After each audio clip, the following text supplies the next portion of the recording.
Olá pessoal, graça e paz do Senhor Jesus seja com todos nós. Uma ótima sexta-feira para todos. Hoje é dia 18 de agosto de 2023. Seja muito bem-vindo ao Imersão Bíblica, devocional diário de estudo das Escrituras Sagradas. E hoje nós vamos de Gênesis 10 e o tema do devocional de hoje é os homens de Deus. E aqui eu estou fazendo uma brincadeira aí com essa expressão homem de Deus, para mostrar que a humanidade ela descende de um homem, né? Adão, depois Noé, agora pós-dilúvio Noé, né? Na nossa narrativa, mas todos descendem no final do próprio Deus. Então é isso que a gente vai mostrar aqui nesta manhã. Eu vou ler um texto aqui, mas é só proforme, porque não vou falar apenas dele. Vou ler o texto de Gênesis 10:1, que diz assim: esse é o registro da descendência de Sem, Cã e Jafé, filhos de Noé. Os filhos deles nasceram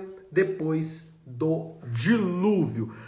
O que a gente vai ter aqui é o pós-dilúvio, ou seja, o que acontece depois do dilúvio, e esses acontecimentos pós-dilúvios é ótimo, né? Esses acontecimentos pós-dilúvio podem ser resumidos aí em 6 grandes acontecimentos. A gente vai passar por eles.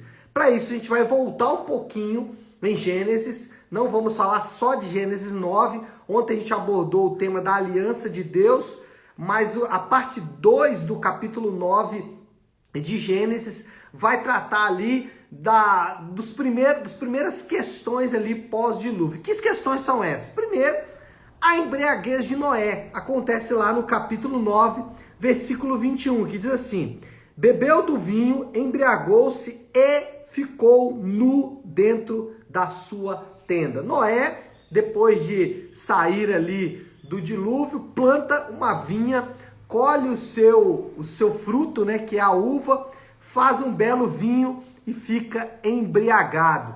E aí nós temos aqui o primeiro caso, né, de problemas com álcool. Hoje isso é muito comum, lamentavelmente, né? Não só com álcool, mas com outras substâncias também, com drogas e tudo mais. Mas aqui a gente já vai ver a primeira raiz desse mal aparecendo. Deus, ele nos dá uma ordem, né, um mandamento claro em relação ao álcool. Não devemos nos embriagar com álcool, mas devemos tratar o álcool com cuidado, porque o uso excessivo de álcool pode trazer problemas sérios. Trouxe aqui para Noé e isso continua valendo. Noé embriagou-se e ficou nu na tenda. Aí você deve pensar, pastor, mas ficar nu depois de beber, qual é o problema disso? Bom, aí nós entramos no segundo ponto de interesse do pós-dilúvio, o pecado de Cã. Olha aí o versículo 22. Então, o 21 fala que Noé bebeu, embriagou-se e ficou nu dentro da tenda. Versículo 22. Cã, pai de Canaã, viu a nudez do pai e foi contar aos 2 irmãos que estavam do lado de fora. Pastor, mas aí a mesma questão. Ele viu a nudez do pai? Quanto isso é grave? A Bíblia, ela usa uma linguagem, às vezes, que procura não vulgarizar a situação. E esse é um caso desse. A melhor interpretação aqui para a palavra ficou nu é imoralidade sexual. Então, tanto Noé e aí agora de maneira mais direta o seu filho Cã, eles praticaram imoralidade sexual. Não se sabe o que é essa imoralidade sexual, mas o ponto é que a nudez aqui não era algo simples como ver o outro nu de fato. Ainda que aqui também a gente vai ver um problema sério aí com a pornografia, né? Com ver o outro nu. Mas a questão que era um pouco maior estava ligado aí à questão da imoralidade sexual. Então, em 2 versículos, olha só, no pós-dilúvio, em 2 versículos apenas, aparecem 2 grandes problemas da humanidade nos dias de hoje. O consumo excessivo de substâncias, álcool, drogas e assim por diante. E aqui um problema com a imoralidade sexual. E a nossa sociedade é extremamente imoral do ponto de vista sexual. Cada dia mais a gente se depara com situações que ainda conseguem nos surpreender pelo grau de imoralidade que essas situações apresentam. E aqui a gente vai ver já as duas raízes, né, os dois primeiros embriões aí dessas duas questões que enfrentamos ainda, né? Quantos anos depois, talvez 5.000 anos, 4.500, 5.000 anos depois desse evento aqui, a gente vai ainda ver os efeitos desses dois problemas: consumo de bebidas alcoólicas em excesso e imoralidade sexual. E aí um crente que tem acesso a uma palavra como essa, que pode ver aqui os danos causados por essas duas questões, o consumo excessivo de álcool e também imoralidade sexual, como um crente pode tratar essas coisas de maneira leviana? Não, precisamos ter cuidado com essas coisas, porque essas coisas são realmente perigosas. Então fica aí o alerta para cada um de nós.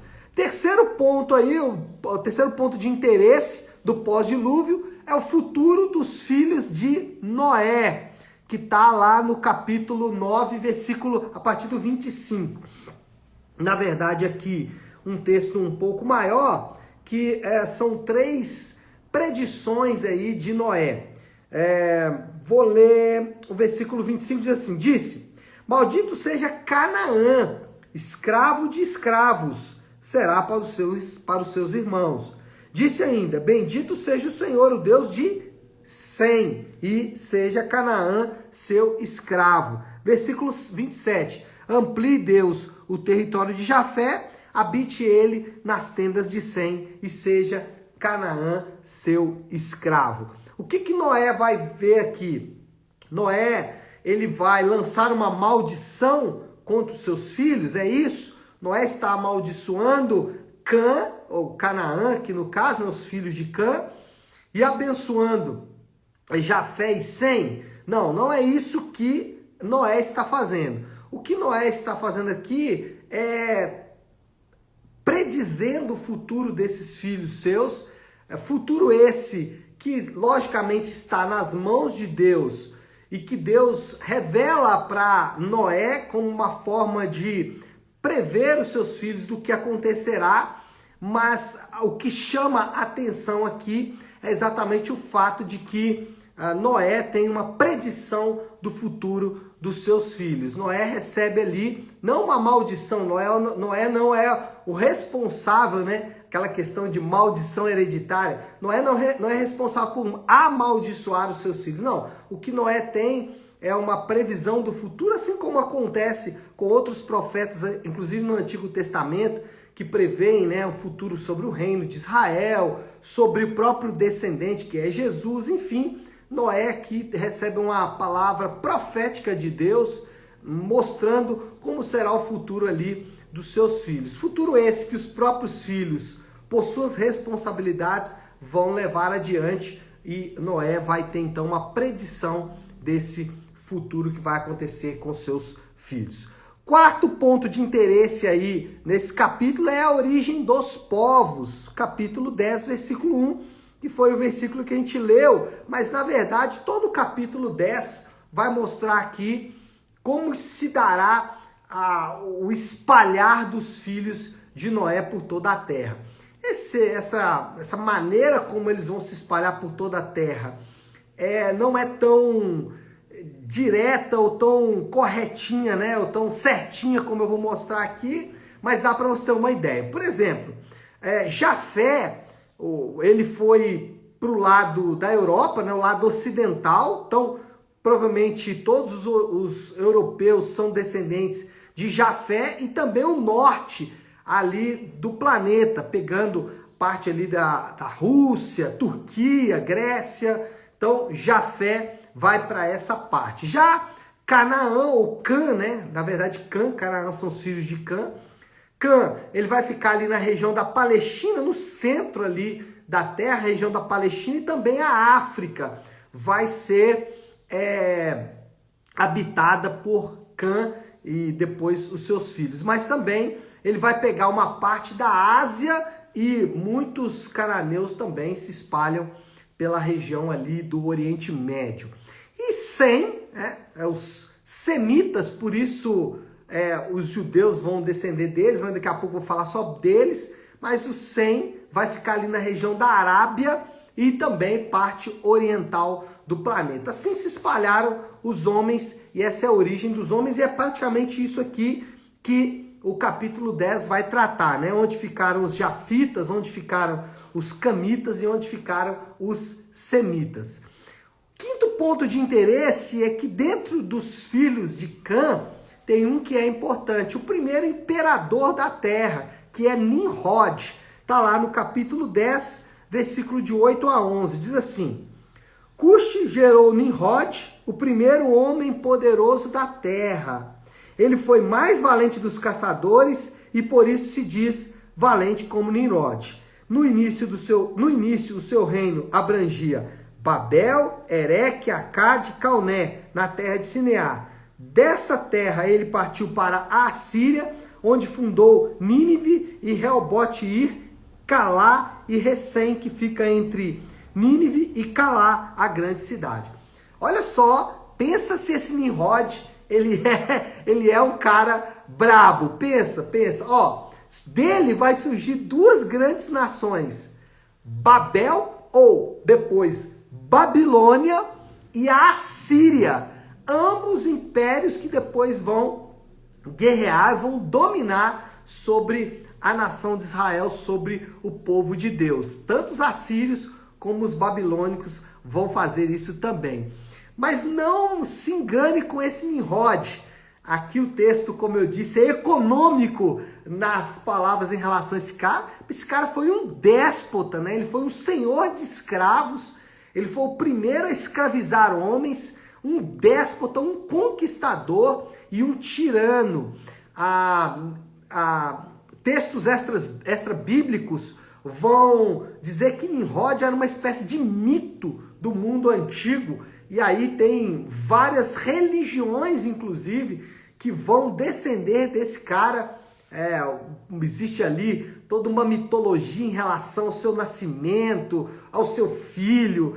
Eu não tenho tempo aqui para entrar muito nos detalhes, mas a gente já vai vendo aqui o primeiro tirano, o primeiro conquistador, o primeiro senhor de escravos. E aqui dois povos que depois, lá no futuro, vão também guerrear, não sei se guerrear, mas vão trazer sofrimento para o povo de Deus. Os babilônicos, que vêm de Nimrod, e também os assírios, que vêm de Nimrod. Esse cabra não era fácil, mas simplesmente manifestando todo o seu potencial pecador, potencial esse que todos os homens acabam carregando.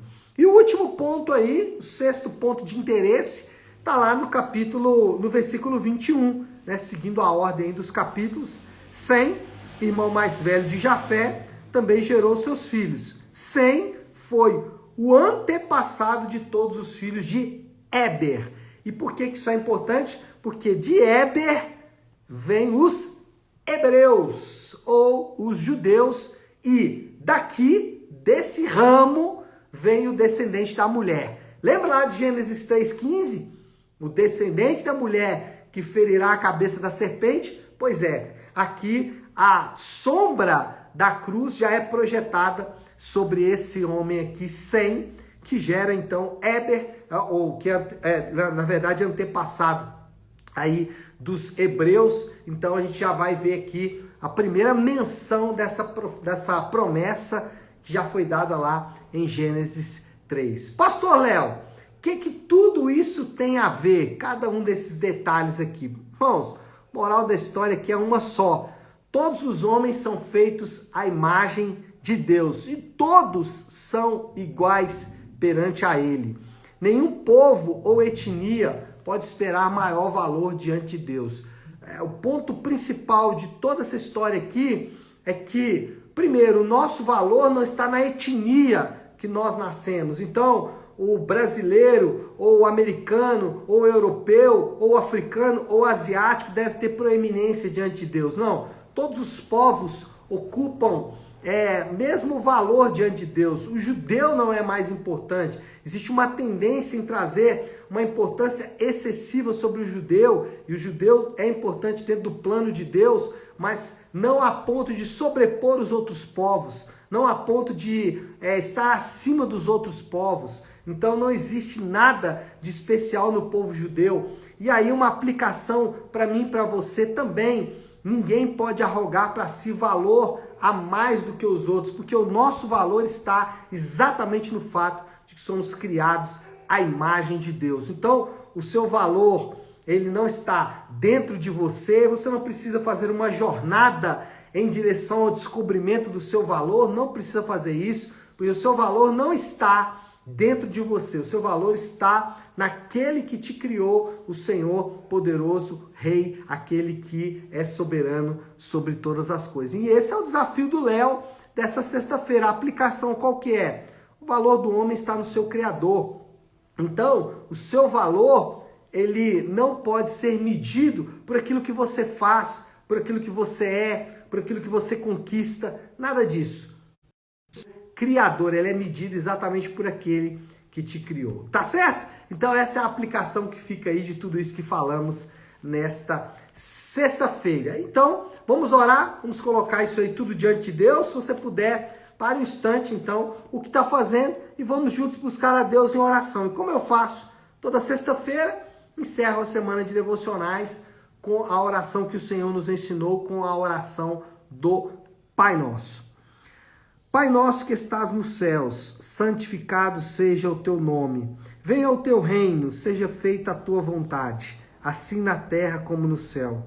Dá-nos hoje o nosso pão de cada dia. Perdoa as nossas dívidas, assim como perdoamos aos nossos devedores. E não nos deixes cair em tentação, mas livra-nos do mal, porque teu é o reino, o poder e a glória para sempre. Amém. Amém, meu povo? Bom, então é isso. Nós vamos ficando por aqui. Que Deus te abençoe. Uma ótima, uma excelente sexta-feira para todos. Fiquem com Deus.